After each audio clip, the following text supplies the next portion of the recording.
Mahal, sinabi ni tatay may bakante daw na trabaho sa kanilang kumpanya.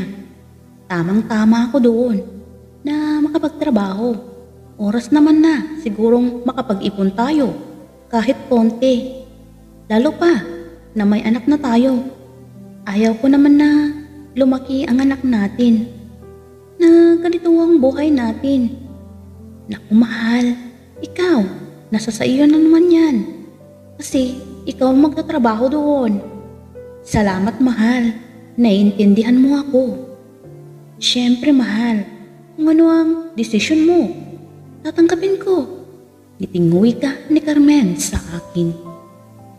Kaya nag-apply nga ako bilang welder sa kumpanya na pinagtatrabahuan ng aking ama. At nagbilang ako ng mga araw at buwan. Kaya nang dumating ang resulta ay tuwang-tuwa ako. Kaya ang mga kapitbahay ko'y inaya ko na mag-celebrate kami. Kasama si kumparing Alex. Paano yan pare? Di maiiwan na dito si Carmen? Ganun talaga ang buhay pare. Para sa kanila naman ang ginagawa ko. Dahil kung dito lang sa Pinas, pare, wala din eh. Tsaka gusto ko na makapag-aral ang anak ko, si Julius. Kaya habang ganyan pa ang edad nito, gusto kong maranasan din niya kahit papaano ang magandang buhay. Bilib na talaga ako sa'yo pare. Lahat gagawin mo para lang sa pamilya mo. Oo naman paring Alex, at may tiwala naman ako kay Carmen. Kasi alam mo, na matagal din kaming magkakilala. Bago kami nagpakasal na dalawa. Di ba mahal? Ngiti kong wika kay Carmen na kung todo ang ngiti nito sa amin ni paring Alex bilang pagtugon sa aking sinabi. Kaya dumating nga ang araw na ako'y umalis ng bansa. Halos di ako pagkawalan ni Carmen sa sobrang kapit nito sa akin. Kaya wala na din akong magawa. Dahil para sa kanila naman ang ginagawa ko. Kaya di ko mapigilan ang aking sarili na lingunin uli ang mag-ina ko. Sabay babay sa kanilang dalawa ni Julius. At ako'y nag-check-in na sa eroplano papuntang ibang bansa. Kaya habang ako'y nakaupo sa eroplano, tanaw ko ang kalangitan. Halos abot kamay ko na ang mga ulap sa aking paningin. Kaya inalala ko masasayang araw na magkakasama kaming ng aking mag-ina at baon-baon ang kalakasan sa bansang aking pupuntahan. Naging okay naman ang aking buhay at trabaho sa Middle East. Kaya di ako masyadong boring sa trabaho. Kaya lang minsan, naalala ko pa din kung bakit ako nasa malayo. Ay para sa kanila. Kaya lumalakas ako pag sila'y aking iniisip dahil marami akong pangarap sa kanila. Kaya dumaan ang buwan nang makapagsahod ako. Ay agad kong pinadala sa asawa kong si Carmen at tuwang-tuwa naman ito. Lalo na si mama dahil nga malaki din naman ang aking sahod kahit papaano.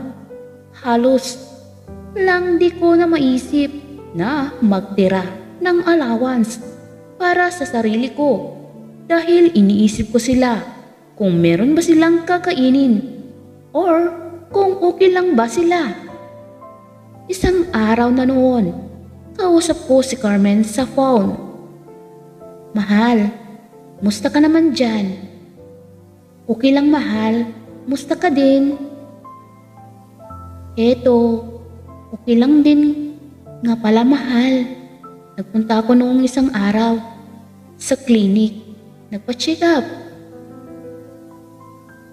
Oh, ano ang sabi ng doktor sa'yo? Mahal, dili ako ng 2 buwan.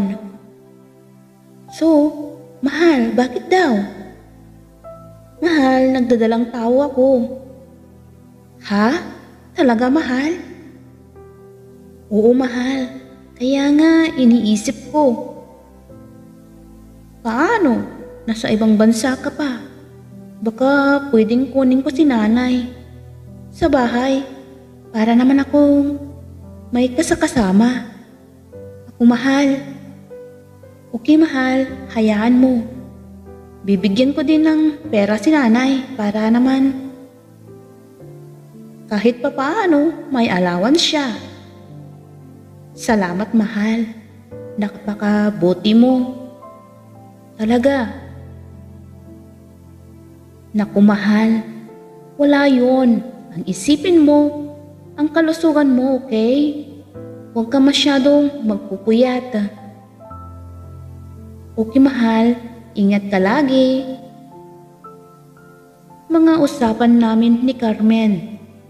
Dahil magandang balita yon na aking nadinig buhat sa kanya. Doble ang trabaho at mas lalo pang akong nagsikap para mas malaki pa ang maging sahod ko. Kaya ang mga araw ay mabilis na dumaan. Naging kampante ako dahil andun na ang nanay ni Carmen para mabantayan sila. Kaya di ko na masyado pang nag-iisip. Parang Jeffrey, uuwi ako sa Pinas. Bukas, may padala ka ba sa asawa mo? Tanong na wika ng aking kasamahan sa trabaho na si paring Oscar. Karatig barangay lang naman namin ito. Ano bang magandang pasalubong sa Pinas pare? Naku, okay naman na yung chocolate para sa anak mo. Okay nga, pero sa asawa ko pare, anong magandang ibigay sa kanya? Talagang mahal na mahal mo ang asawa mo ha. Pre. Oo naman pare, syempre. Kaya nga ako pumunta sa ibang bansa para sa kanila eh. Nako, pare, payong kaibigan lang. Alam mo, di porket nagsasahod tayo ng malaki dito. Dapat, sana mag-ipon ka naman para sa sarili mo. Dahil di pang habang buhay, andito tayo sa ibang bansa. Nako, pare. Kaya ko nga pinapadala ang mga sahod ko sa Pinas para naman may kunting pundar para sa negosyo ng asawa ko. Ikaw din pare kasi alam mo at sa totoo lang pare, ilan na sa ating mga kasama dito. Iniwan sila ng mga misis nila at sumama pa mismo sa mga kapitbahay nila o di kaya kachat. Nako pare, iba ang misis ko sa mga mahal nila. Pare, siguro napapanahon talaga yan at talagang di yan mangyayari sa amin ng asawa ko na maghiwalay dahil alam ko naman na mahal ako noon. Di na lang nakapagsalita ng mga oras na yon si paring Oscar at iiling-iling ito. Kaya dumaan ang mga araw. Nagtataka ako kung bakit tuwing tatawagan ko si Carmen, di ko na matawagan ito. Pati na din ang nanay nito'y di ko makausap ng matino. At iyon pa, balisa ako sa gabing matulog. Iniisip ko ang Pinas. Una ko lang iyon maranasan sa pagtulog. Di ako mapakali. Kaya di ko tinantanan na tawagan ang phone ni Carmen. Kaya maraming araw akong nagbaka sakali na matawagan siya. O mahal, kumusta? Ano ka ba naman? Tawag ako ng tawag sa'yo. Nag-aalala na ako. Ano bang balita dyan? Iyon nga mahal. Wala kasing pang-load. Siyempre, kung walang load, di wala din kami internet. Kaya ngayon lang kami nagka-internet kasi umutang ako sa kapitbahay natin para may pera kami. So, umutang ka kay paring Alex, mahal? Oo, mahal. Buti pa siya, mabait na kapitbahay. Siya na lagi ang tumutulong sa akin. Bakit, mahal? Di ba kapapadala ko lang sa iyo ng 15? Mahal, 15 pa noon. Anong araw na ngayon? 30 na, mahal. Mabilis ang pera dito sa Pinas. Ang mamahal ng mga bilihin. Sus ko, paano pa kami ng anak mo kung di ako utang kay paring Alex? Okay, mahal. Sabihin mo, next time ko na lang bayaran ang hiniram mo. Okay, mahal. Ingat ka dyan. Bye! Halos di ako makapaniwala na bakit ganun. Halos ang buong sahod ko pinadala ko na kay Carmen. Pero still kulang pa din. Kaya di ko na alam ang gagawin ko. Ayaw ko naman na mangutang para lang ipadala sa Pinas. Kaya nang dumating si paring Oscar sa trabaho isang araw. Oh, pare, musta ang Pinas? Tagal ka na palang bumalik galing Pinas. Di mo man lang ako binalitaan kung ano. Nako, pare, alam mo, okay naman sa Pinas. Lalo pa nang maabutan ko yung kapatid mo doon sa bahay ninyo. Makailang beses ko na din nakita sila ng asawa mo sa palengke, sa bayan. Buti nga, mayroon siyang kasakasama dahil malaki na palang tiyan ng asawa mo. Kumunot ang aking noo dahil ako'y nagtaka sa pinagsasabi nito. Paring Oscar, di kita maintindihan. Paanong pupunta ang kapatid ko? Doon. Wala naman akong kapatid. Ha? Wala ka bang kapatid, pare?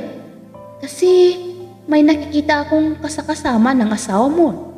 Lalo na pag pumupunta sa bayan. Anong lalaki ang makikita mo, pare? Ang nanay ng asawa ko ang nandun. Kasama nitong nakatira sa bahay. Naku, pare gumagawa-gawa ka lang ng kwento. Naku, di dyan ka na nga, di ka matinong kausap. Kaya mabilis kong iniwan si paring Oscar dahil di ako makapaniwala sa mga sinasabi nito.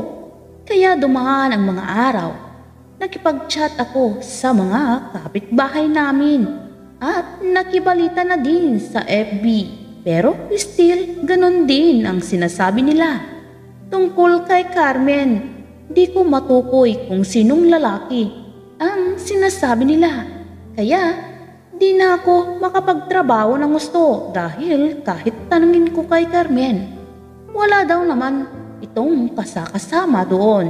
Kaya di ko alam kung sino ang papaniwalaan ko.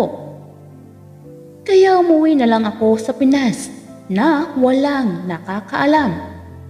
Sinorpresa ko si Carmen, ngunit ang akalang sila ang masorpresa. Hindi, dahil ako pala ang masusurpresa nila, paring Alex at Carmen. At doon ko nalaman ang totoo na mismong sumama si Carmen sa aming kapitbahay. Di ako makapaniwala sa aking natuklasan dahil tiwala ko sa dalawa. Yun pala, matagal na pala akong niloloko ni Carmen. Halos magmanikluhod akong bumalik ito sa akin. Pero mas pinili ito ang aming kapitbahay kaysa sa akin. Kaya di ko na ito sinuyo pa.